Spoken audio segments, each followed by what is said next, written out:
Qual o seu problema? Foi essa a pergunta que eu fiz para vocês. Selecionei aqui um problema que vocês me enviaram e a ideia aqui é tentar ajudar você a superar esse problema. E qual é esse problema? Tenho medo de investir em fundos imobiliários, adoro a renda mensal, porém tenho medo de no futuro não valorizarem. Esse medo, esse receio dos fundos imobiliários não valorizarem, os imóveis não valorizarem, é totalmente normal. Muitas pessoas, especialmente aquelas que estão começando a investir em fundos imobiliários, têm esse receio de investir em alguma coisa que no futuro não vai entregar aquele resultado que ela espera. Então o problema dessa pessoa aqui, eu sei que é um problema de muitas pessoas, é um medo, na verdade, de muitas pessoas, e a ideia aqui é mostrar para vocês alguns exemplos de casos que valorizaram, alguns exemplos de como tudo isso funciona e também para ajudar você a ter mais conforto de investir em fundos imobiliários ou ter mais conforto em decidir sobre investir em fundos imobiliários. Então, para começar aqui, eu queria trazer um gráfico do IFIX, que é o nosso índice que mede os fundos imobiliários, a performance dos fundos imobiliários.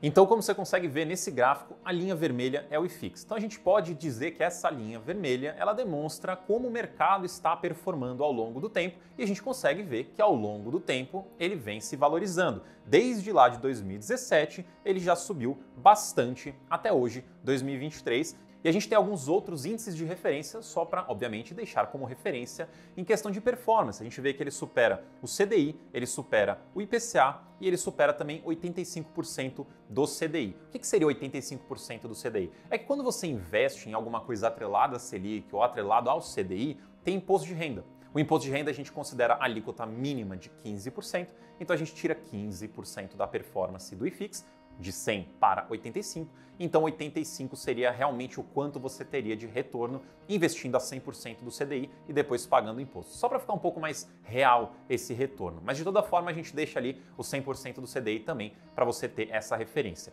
E é importante ver que ao longo do tempo ele bateu o CDI, mas obviamente nesses últimos meses, por conta do cenário que a gente viveu, pontualmente o IFIX ficou abaixo do CDI, mas quando a gente olha para o longo prazo, a gente vê que o IFIX tende a performar acima de 100% do CDI. Bom, então só por esse gráfico a gente já consegue falar que na média os fundos imobiliários valorizam e valorizam bem. E eu estou falando aqui, na verdade, a performance. Eu estou usando a palavra valorizam, mas o que eu quero dizer é o retorno total. Considerando os rendimentos, considerando a valorização das cotas também, a gente consegue ver que na média o IFIX ele supera o CDI e ele também valoriza ao longo do tempo. Então você não deveria ter tanto medo, tanto receio nessa questão de valorização, porque a gente vê que na média, que dentro da lista que compõe o IFIX, tem vários fundos que já não são tão interessantes ou que têm um modelo antigo da indústria ou que não refletem muito bem o que a gente entende que é o padrão de qualidade da indústria. Então a gente consegue fazer, inclusive, melhor. E se a gente olhar este gráfico agora, a gente colocou o Sunofis como um índice. O Sunofis é a nossa carteira de fundos imobiliários, então a gente está fazendo agora uma seleção a dedo, escolhido milimetricamente para ser uma carteira de fundos imobiliários bem balanceada e de sucesso no longo prazo. E a gente consegue ver que a carteira Sunofis, ela consegue bater todos os índices que eu mencionei, inclusive o IFIX, e também bate o IPCA mais 6%, que é uma métrica que a gente gosta de usar, não é uma métrica fácil de se bater, como eu já vou mostrar também mais para frente, quando a gente olhar alguns fundos específicos, mas a nossa carteira consegue bater o IPCA mais 6 na maior parte do tempo também. Lembrando que nesses últimos meses, principalmente por conta dos juros altos e também do cenário do Brasil, a gente teve uma queda generalizada nos fundos imobiliários que fez a carteira ficar pontualmente abaixo do IPCA mais 6, mas a gente já voltou para acima do IPCA mais 6 com essa recente valorização dos fundos imobiliários. Então, beleza. A gente já entendeu que, na média, os fundos imobiliários eles valorizam ao longo do tempo. Se você escolher muito bem, eles vão te dar um resultado ainda maior do que o IFIX, mas vamos então olhar casos específicos, fundos específicos, só para você ver o comportamento deles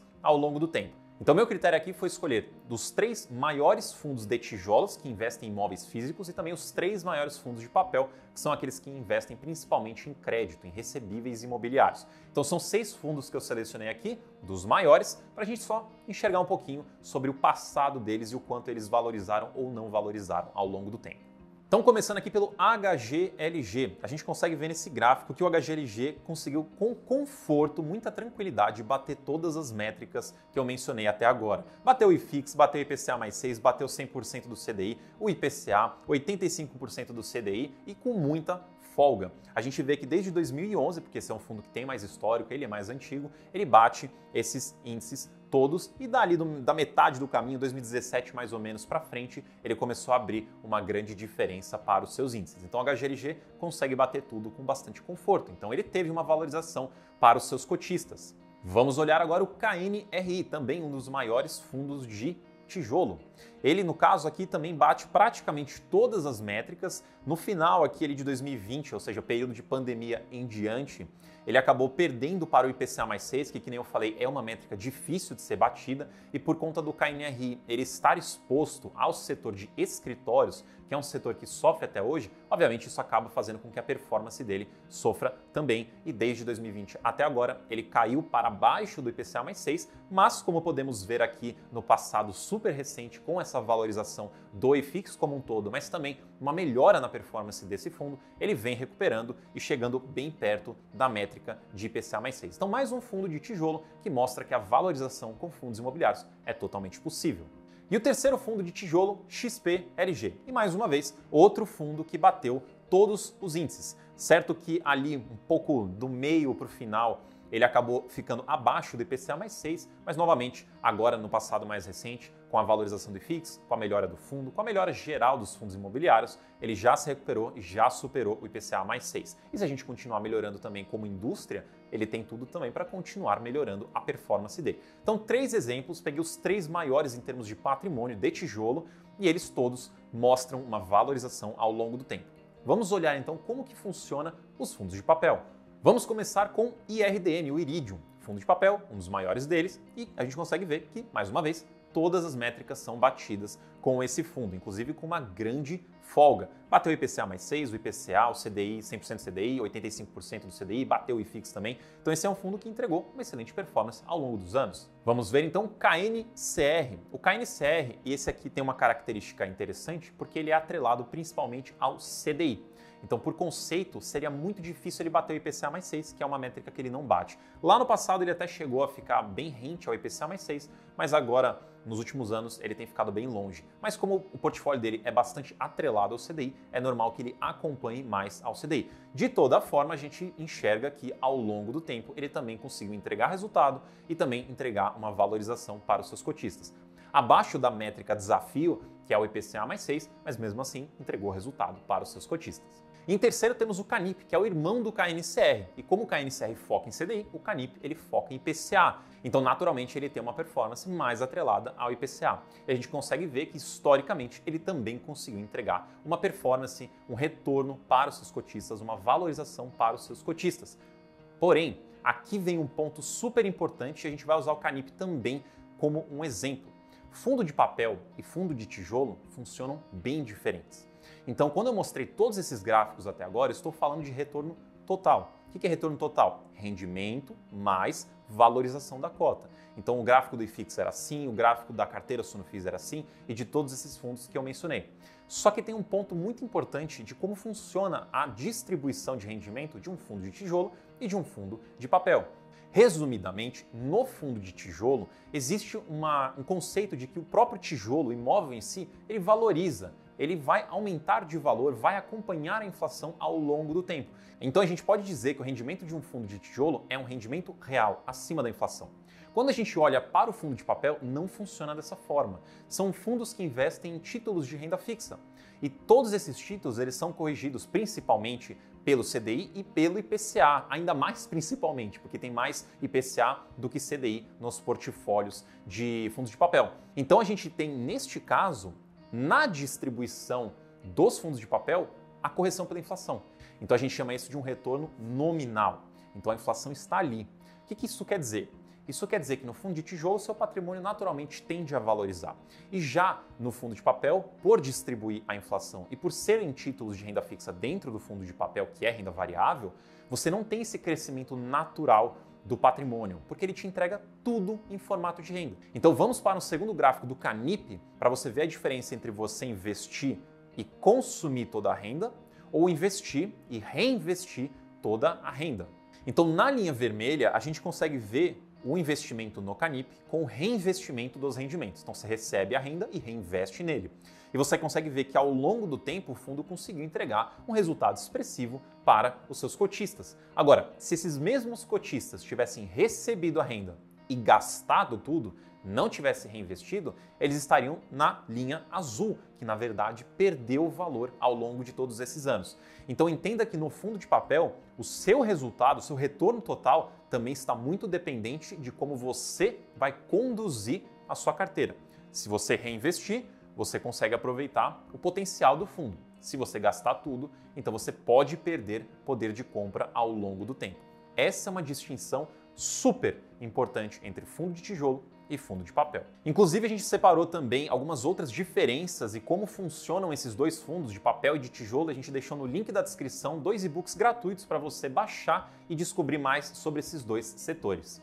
Mas beleza, a gente entendeu que os fundos imobiliários podem valorizar. Os que eu mostrei são todos dos maiores fundos, eles não são os maiores à toa, é porque eles entregam resultado, mas não necessariamente todo fundo imobiliário vai te entregar um resultado positivo. Você precisa escolher bons fundos imobiliários para você ter mais chance de ter sucesso ou ganhar mais ainda no futuro. Então, o seu papel de escolher bons ativos é fundamental.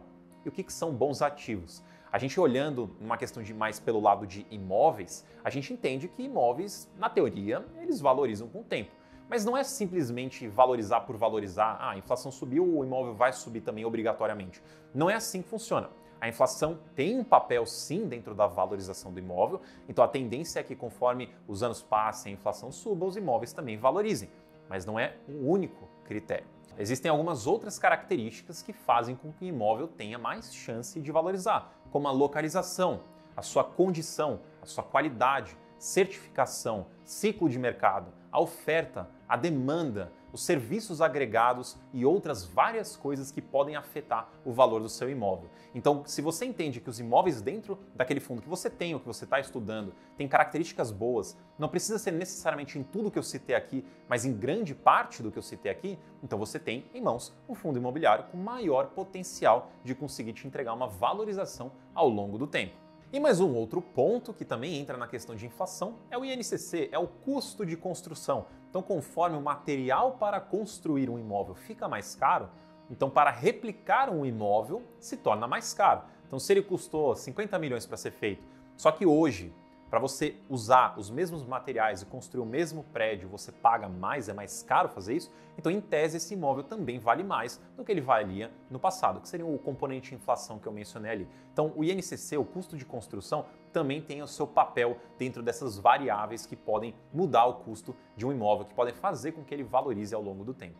E aqui vem uma dica também, na verdade não sei se eu chamaria de uma dica, mas é um ponto super importante para na hora de você estudar a performance do seu fundo, você não ficar enviesado. Porque muita gente vai olhar o valor patrimonial exclusivamente como um medidor de valorização. Ah, estava 100 5 anos atrás, agora está 120 e valorizou 20. Sim, porém não. Porque existe um outro componente que os maiores fundos estão fazendo mais ativamente hoje em dia, que é a venda de imóveis. E quando eles compram um imóvel, deixa esse imóvel amadurecer no portfólio, vão usufruindo de renda, lá na frente eles vendem com lucro, todo esse crescimento do imóvel de valor, toda essa valorização, aquela inflação que foi corrigida, aquele a mais que o vendedor pagou também, porque era um imóvel bom, por exemplo, tudo isso vai ser distribuído em formas de rendimento. Então você também recebe essa valorização dos imóveis, valorização dos investimentos, a correção do imóvel pela inflação via rendimento, caso o fundo venda os imóveis. Então, quando você for olhar a performance de um fundo imobiliário, sim, olhe o valor patrimonial isolado, sim, olhe o rendimento isolado, mas também olhe o retorno total que engloba as duas coisas para você entender o quanto de retorno no total o fundo está entregando para os seus cotistas. Então lembre-se que em fundos de gestão ativa, principalmente os maiores, principalmente os que têm estratégia de vender imóveis, eles podem entregar também essa valorização em forma de rendimento para você naqueles pagamentos mensais. E aí, já perdeu o medo então? A gente já conseguiu ver que os fundos imobiliários têm potencial de valorizar, as formas com que ele pode entregar esse resultado para você, as características importantes em um imóvel para que tenham mais chances de valorizar, a importância de escolher bons fundos imobiliários para você ter mais chance ainda de conseguir ter esse retorno maior a longo prazo. A questão é, como é que faz agora para escolher? Se você quiser uma ajuda para escolher os melhores fundos imobiliários, eu vou deixar aqui embaixo no link da descrição um desconto da assinatura Suno Premium que você vai ter acesso à carteira completa de fundos imobiliários que a gente entende que são os melhores fundos imobiliários na atualidade. Então, para a gente continuar essa série, me conta aí nos comentários. Qual que é o seu problema? E também não se esqueça de se inscrever no canal, deixar o seu like e ativar o sininho para quando vier o próximo vídeo você ser notificado. Até o próximo vídeo.